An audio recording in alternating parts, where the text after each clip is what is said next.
Fe Conciencia, donde lo que creas, creas. Ideas simples para cambiar tu vida y tu forma de pensar. Ideas profundas presentadas de manera sencilla. Judaísmo, Kabbalah, psicología y filosofía. Es hora de llevar nuestro entendimiento a una espiritualidad madura, donde fe y conciencia se encuentran. Besimanat Haba, Bereshit, por Jack Levy. La historia de Bereshit es, sin exagerar, una de las más profundas y complejas de toda nuestra tradición. Los sabios dicen que todo está contenido en este libro, Bereshit, Génesis.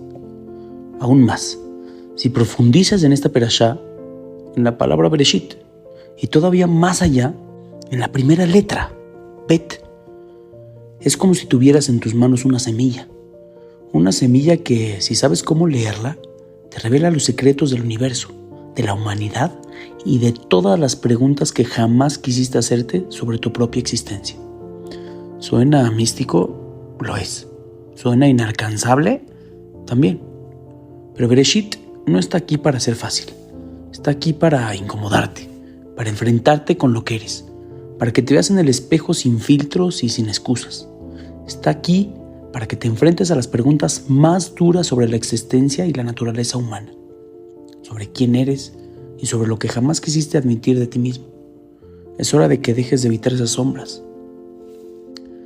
Vamos a centrarnos en una de las historias más enigmáticas y mal interpretadas de todas. Adán y Jabá, Adán y Eva. Sí, ya sé lo que estás pensando. Una historia infantil, llena de elementos absurdos. Adán, Eva, la serpiente que habla, un fruto prohibido y un Dios que parece estar jugando a los muñequitos con trampas baratas. Pero ya basta de tomarnos esto como un cuento de niños. Esto no es Disney. Vamos a darle una mirada honesta, cruda y madura, porque te aseguro que aquí hay mucho más de lo que crees. Empecemos. ¿Qué es realmente el Edén? ¿Un jardín de ensueño? ¿Un parque celestial? ¿O tal vez un resort VIP con acceso a Dios? Y cuando Adán y Jabá mordieron el fruto, ¿de verdad crees que todo se reinó por una manzana o un fruto fuera de lugar? No somos ingenuos. Esta historia es mucho más profunda. Es una metáfora de tu propia vida, de las decisiones que tomas y las consecuencias que estas decisiones tienen.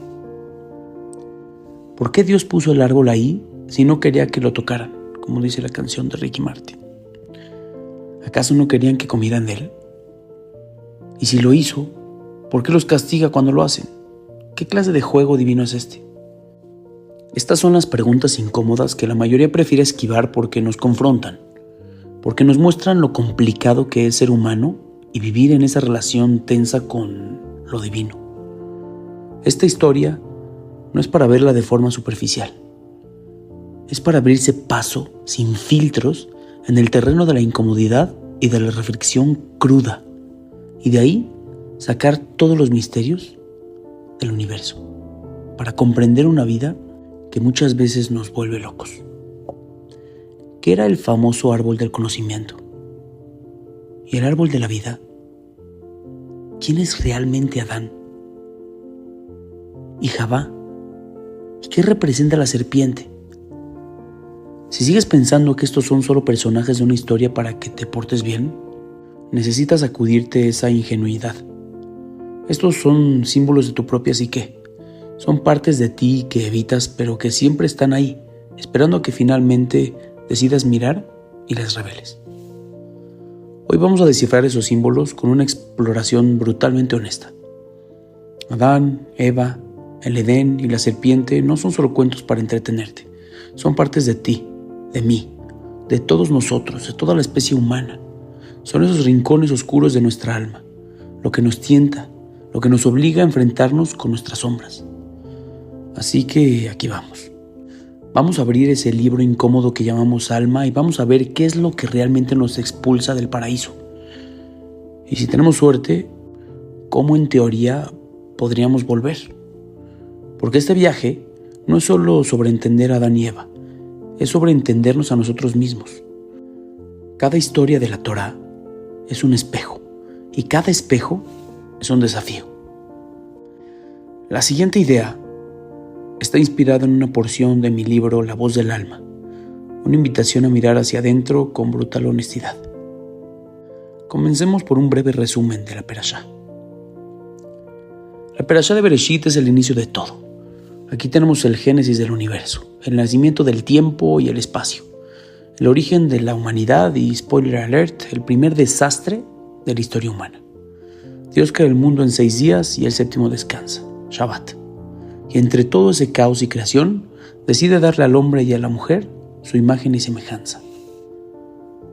Adán y Eva, la primera pareja de la historia, viven en el jardín del Edén. No hay esfuerzo, no hay muerte, no hay dolor, y tienen acceso directo a Dios. El truco: hay 2 árboles, el árbol del conocimiento del bien y el mal y el árbol de la vida eterna. Dios les advierte que no deben comer de estos árboles. Todo lo demás es suyo, pero esos 2, mejor ni tocarlos. Y entonces aparece la serpiente, esa voz tentadora que le dice a Eva que si come del árbol, sus ojos se abrirán y serán como dioses. Eva cae, convence a Adán y ambos muerden el fruto prohibido. De repente, se dan cuenta de que están desnudos, sienten vergüenza y el paraíso se esfuma. Dios lo descubre y Adán y Eva son expulsados del Edén para enfrentarse a un mundo real lleno de dolor y esfuerzo. Bienvenidos a la vida. Pero esto es solo el principio. La expulsión del Edén marca el inicio de la condición humana, una lucha constante entre luz y sombra, bien y mal, decisiones que nos hunden y decisiones que nos elevan. La historia sigue con Caín y Abel, la primera rivalidad que termina en tragedia, luego la Torre de Babel, donde el orgullo colectivo lleva a la confusión y la dispersión, la corrupción de los llamados Nefilim, quienes pervirtieron la pureza de la humanidad, y finalmente el nacimiento de Noaj, el único hombre justo en un mundo que había perdido por completo su rumbo. Intentaremos descifrar los símbolos que más nos impactan: el árbol, la serpiente, el Edén, porque cada uno de ellos sigue vivo en nosotros. Comencemos por el Edén, el famoso Edén. Este en realidad no era el paraíso, en el sentido de un lugar de gozo y plenitud. Mario Saban lo define como un limbo, un estado sin carencias, pero también sin propósito. Adán y Eva lo tenían todo, pero nada de eso era realmente suyo. No tenían que luchar, no tenían que esforzarse. No había nada que pudieran crear o ganar por mérito propio. Dependían exclusivamente de la mano de Dios para todo, como un bebé depende de su madre. Y eso es lo que los sabios llaman el pan de la vergüenza: recibir sin haber hecho nada para ganarlo. ¿Qué clase de vida es esa? Sin esfuerzo, sin lucha, sin sentido. La expulsión del Edén no fue un castigo arbitrario, fue también una liberación. Dios les dio la oportunidad de entrar al mundo real, un mundo donde tendrían que sudar, equivocarse y crear algo propio. Porque sin carencia, sin lucha, sin limitaciones, ¿qué somos? Solo sombras de un jardín bonito. Es la imperfección, el esfuerzo, lo que nos hace humanos. La Torá dice que Dios hizo caer a Adán en un sueño profundo para crear a Eva de su costado. ¿Pero te has fijado que nunca dice que lo despertó? Y si todo esto, nuestra vida, nuestras relaciones, nuestras luchas, es parte del sueño de Adán, ¿estamos viviendo dentro de la conciencia adormecida del primer ser humano? La vida humana, con sus límites, sus dolores y sus pequeñas victorias, puede ser vista como un proceso de despertar, un camino de autoconocimiento en el que poco a poco, a través del Dat, nos damos cuenta de quiénes somos realmente y de nuestro lugar en el universo. Quizás, como Adán, todos estamos dormidos hasta cierto punto y solo a través de las experiencias de la vida podemos empezar a abrir los ojos. ¿Por qué Dios puso el árbol ahí si no quería que comieran de él? Dios puso el árbol del conocimiento ahí porque quería que comiéramos de él, No se trataba de un juego cruel, se trataba de un paso necesario para el desarrollo humano. Dios quería que conocieran el mal, pero también el bien, y a través del discernimiento de ambos, emprender el camino de autodescubrimiento.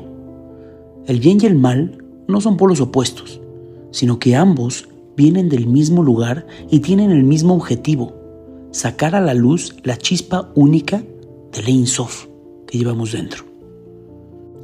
Es el enfrentamiento con la dualidad lo que nos lleva a crecer, a descubrir quiénes somos realmente y a encontrar la luz en medio de nuestras sombras.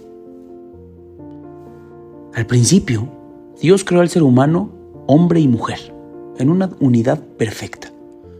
Esto significa que en el Adán primordial, las energías masculinas y femeninas estaban unidas, como un ser andrógino, hombre y mujer, juntos. Pero había un problema. En esa unidad absoluta no había reconocimiento. Estaban tan pegados el uno al otro que no podían distinguirse, no podían verse. Para que el hombre pudiera ver a la mujer y viceversa, fue necesario que Dios separara al hombre y a la mujer. Podemos decir que fue la creación de la distancia la que permitió el reconocimiento. Pero si no era bueno esa unión, tampoco lo era la soledad. Más adelante, Dios dice: no es bueno que el hombre esté solo. Génesis 2:18. Pero vemos que tampoco es bueno que la mujer esté sola.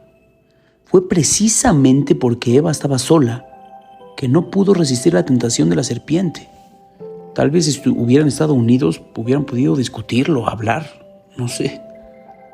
La unión, la conexión entre ambos, es lo que les da la fuerza. Esta historia nos enseña que no solo el hombre necesita compañía, sino que ambos, hombre y mujer, son necesarios el uno para el otro para enfrentar sus desafíos, apoyarse mutuamente y resistir las pruebas de la vida. La verdadera fortaleza está en la unión, en caminar juntos, en reconocer que solo somos vulnerables, pero que juntos somos mucho más poderosos. Entonces, ¿qué son estas energías masculina y femenina? La energía masculina es potencial puro, impulso, una chispa de posibilidad sin forma. La energía femenina, en cambio, es la que le da el contorno a ese potencial, la que lo limita, lo estructura y lo atrae a la realidad. Las semillas sin el vientre nunca serían nada. Déjame contarte una historia personal para entender cómo funcionan estas energías. Hace unos años salía de una etapa complicada, llena de conflictos y depresión y todo lo que te imagines. Sabía que algo tenía que cambiar y recordé la famosa frase de Einstein: si quieres resultados diferentes, haz cosas diferentes. Sentía que necesitaba un cambio de entorno para cambiar los patrones de comportamiento. Así que le propuse a mi esposa mudarnos de ciudad. Su respuesta inmediata fue tajante: estás loco, nunca voy a dejar a mi familia. Y bueno, ahí quedó. Ni siquiera lo volví a mencionar. Pero la idea quedó plantada en mi mente. Muchos meses después, mi esposa fue a un retiro en el campo, en una pequeña comunidad dedicada a la agricultura y a la espiritualidad. Cuando ella llegó ahí, me llamó emocionadísima. Lo primero que me dijo fue: no sé cómo, pero vamos a vivir aquí. Para mí en ese momento sonaba loquísimo, absurdo. No lo podía ni siquiera imaginar. Yo, en un rancho, después de nunca haber salido de la ciudad. Pero ella insistió. Después de unos meses fuimos a conocer el lugar y algo en mí cambió. Pude ver lo que ella veía, algo que nuestras almas buscaban de manera inconsciente. Pero seguía fuera de mi realidad. Mi trabajo no me lo permitía y la idea de vivir en el campo era una locura. Meses más tarde, y después de varias manifestaciones y tefilot, oraciones, de mi esposa sobre todo y mías, vimos la mano de Dios y muchísimos milagros suceder. Y terminamos viviendo la vida que se adecuaba a nuestros valores y objetivos. Esta historia muestra el rol de la energía masculina y femenina en acción. Yo embaracé a mi esposa con la semilla de la idea. Ella tomó esa semilla, la nutrió, la hizo suya inconscientemente y le dio forma. Meses después, esa semilla se convirtió en nuestra realidad. La energía masculina es el potencial, pero la energía femenina es el contenedor que hace posible que el sueño se convierta en vida. Por eso es que nuestros sabios dicen que la verajá, la bendición, siempre viene de la mujer. Claro, pero con el hombre. Esta dinámica de masculino y femenino también está en la creación del mundo. Dios, en su infinitud, hace un tzimtzum, una contracción, un vacío dentro de sí mismo. Y ahí, en ese espacio limitado, crea el universo. Porque el infinito sin límites no puede manifestarse. Necesita un contorno, una estructura, algo que le dé forma. Así es como nace la materia, lo físico, lo limitado. Nosotros como seres humanos vivimos en este punto de encuentro entre lo infinito y lo finito. Somos espíritu viviendo en un cuerpo con límite. Dios, el Ein Sof, es lo ilimitado, pero lo único que le falta es un límite, y esos límites somos nosotros. Dios se manifiesta a través de nuestras limitaciones, y en ese sentido somos una chispa de lo divino explorando el mundo material, aprendiendo a convivir con nuestros límites y al mismo tiempo reflejando lo infinito en nuestras pequeñas acciones. La historia de Adán y Eva es un espejo de nuestra condición humana. Nos muestra cómo empezamos en el Edén, en una zona de confort y sin desafíos, sin lucha, sin propósito, un lugar donde no teníamos que ganarnos nada, todo estaba dado. Pero, ¿qué sentido tiene la vida sin la posibilidad de crear, de errar y aprender, de enfrentarnos a nuestras sombras? En el Edén, en esa comodidad absoluta, nunca habríamos descubierto de qué estamos hechos realmente. Como cuando vivías con papá y mamá, era difícil reconocerte fuera de ese entorno. Tampoco habríamos reconocido al Creador, ya que al igual que el hombre y la mujer estaban pegados sin separación, no había un espacio para vernos separados, y para vernos de frente, mutuamente, para reconocer lo divino en cada uno de nosotros, en Él. La expulsión del Edén entonces no es un castigo, es la primera lección de la vida. Para despertar, para llegar a ser quienes somos, debemos salir de la zona de confort, dejar atrás esa seguridad sin propósito y enfrentarnos al mundo real, donde el esfuerzo, la lucha y el dolor también traen aprendizaje y crecimiento. Ahora, ¿qué representa el fruto prohibido?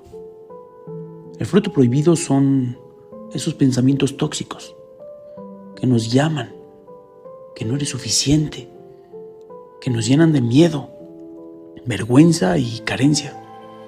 Cada vez que comemos ese fruto, cada vez que permitimos que esos pensamientos nos dominen, nos alejamos de nuestro propio paraíso interior, nos autoexpulsamos del Edén, creamos nuestro propio infierno aquí y lo arrastramos a nuestra vida y a quienes nos rodean. ¿Y qué hay de la serpiente, del Satán? La serpiente representa esa voz interna que constantemente siembra la duda, siembra el miedo y la tentación de desviarnos de nuestro propósito. Es la personificación de nuestras sombras, aquello que nos pone a prueba. Satán, lejos de ser un ser externo con intenciones malévolas, es una parte esencial de nuestro proceso de crecimiento. Es el adversario, sí, pero también el catalizador que nos impulsa a elegir, a discernir entre lo bueno y lo malo, y a sacar la luz de entre las tinieblas. Sin esa serpiente no habría desafío, no habría lucha, y sin lucha no hay crecimiento. La serpiente es la chispa que enciende el fuego del autodescubrimiento. Aquí entra algo fundamental, la tefila. La oración no es solo una serie de palabras bonitas, es un acto de co-creación, una herramienta para sintonizar mente y corazón. Comienzo mi libro con la frase del pastor John Hagee: la oración no es preparar a Dios a hacer tu voluntad, es prepararte a ti a hacer la voluntad de Dios. Esta resume de manera muy precisa la esencia de la tefila. No se trata de convencer a Dios para que nos dé regalitos y todo lo que queremos. Se trata de transformarnos a nosotros mismos para alinearnos con su propósito. Cuando oramos, cuando pedimos con sinceridad, cuando alineamos nuestros pensamientos y emoción, estamos uniendo lo que simboliza Adán y Eva en nosotros. La mente, la energía masculina, y el corazón, la energía femenina, el potencial y la forma. Dios nos da la chispa, pero somos nosotros quienes decidimos si la encendemos. Cada palabra que pronunciamos en la tefilá, cada intención y cada pensamiento es una semilla. Si nuestros pensamientos son tóxicos, nuestra vida será una extensión de esa toxicidad. Pero si piensas, si pides con propósito, tus palabras estarán cargadas de amor, gratitud y conciencia. Estarás construyendo el Edén aquí y ahora. Esto no es magia. Es la capacidad de alinear lo infinito con lo limitado en cada uno de nosotros. La conexión entre lo divino y lo humano sucede cuando tomamos conciencia de nuestro poder creador. La invitación es muy clara. ¿Quieres seguir dormido, cómodo en la rutina y en la ilusión de la seguridad? ¿O quieres despertar y asumir tu papel como co-creador? Cada día puedes elegir. Cada decisión es importante. Puedes dejar que los pensamientos tóxicos te consuman o puedes usar la oración y la acción consciente para alinear tu vida con el propósito que Dios sembró en tu alma. Bereshit es solo el comienzo. Las próximas semanas exploraremos la historia de cada uno de estos personajes. Aprovéchalo. Abraham, Isaac, Jacob, Esav, Yosef, Sarah, Rivka, Rachel, todos. Porque cada personaje de la Torah es un espejo que nos desafía a enfrentarnos a nosotros mismos, a vernos sin máscaras, sin pretextos. Al final, la verdadera creación divina no está allá afuera en el mundo material. Está dentro de cada uno y uno de nosotros, en cada decisión valiente que tomamos, en cada pensamiento que elegimos alimentar con amor y conciencia, en cada acción, en cada tefilá, en cada oración que elevamos con intención. La verdadera obra divina somos nosotros mismos cuando decidimos transformar nuestras sombras en luz. La puerta del Edén nunca estuvo cerrada. La llave siempre ha estado en nuestras manos. La conciencia, la tefilá y la capacidad de transformar nuestras vidas tomados de la mano de Dios. Tienes el poder de crear, carajo, de renacer, de levantarte cuando todos creen que no puedes más. Atrévete a ser incómodo, a desafiar lo que te detiene, a reclamar ese paraíso que siempre ha sido tuyo por derecho divino. No es fácil, no es rápido, pero es tu camino y solo tú puedes recorrerlo. Así que ve y hazlo, porque naciste para ser más que una sombra. Naciste para ser luz.